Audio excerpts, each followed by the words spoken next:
বিগত এই ফ্যাসিস্ট সরকারের প্রধান প্রায় বলতো যে বেগম খালেদা জিয়া এতিমের টাকা বেড়ে খেয়েছে, মনে আছে না আপনাদের? প্রায় বলতো।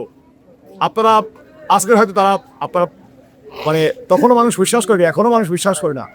আমরা আমার দেশের বেগম খালেদা জিয়া এবং যে পরিবার কোনো কিছু হলেই আমরা এতিম দুস্থ যারা রয়েছে, যারা অসহায় রয়েছে, তাদের জন্যই আমাদের দেশটা তারেক রহমানের জন্মদিন হলেও আমরা এভাবেই করি।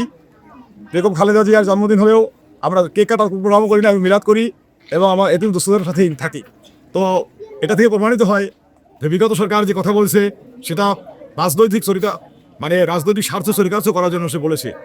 তা আমরা বলতে চাই আজকের এই 16 বছর পরে ফ্যাসিস্ট পালিয়ে গিয়েছে এদেশের ছাত্র জনতার অভ্যুত্থানের মধ্য দিয়ে।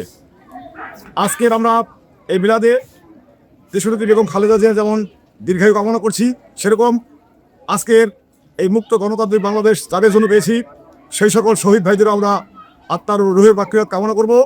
এবং সাথে সাথে প্রায় 4000 আহত যোদ্ধা রয়েছে যারা চোখ হারিয়েছে, পা হারিয়েছে, হাত হারিয়েছে।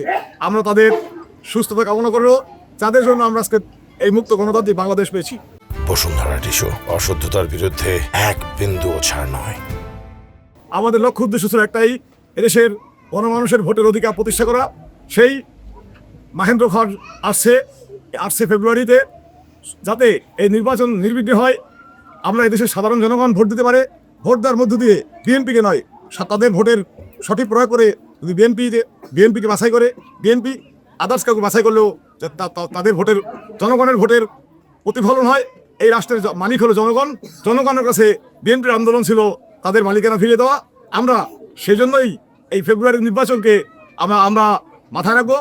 অনেক ষড়যন্ত্র হচ্ছে নির্বাচন নিয়ে, যাতে এই ষড়যন্ত্র রুখে আমরা এদেশের সাধারণ জনগণকে নিয়ে রুখে দিতে পারি এবং এদেশের একটি সুন্দর সুষ্ঠু নির্বাচন হয়, এদেশের রাষ্ট্রের মালিক জনগণ, জনগণের কাছে মালিকানা ফিরিয়ে দিতে পারি।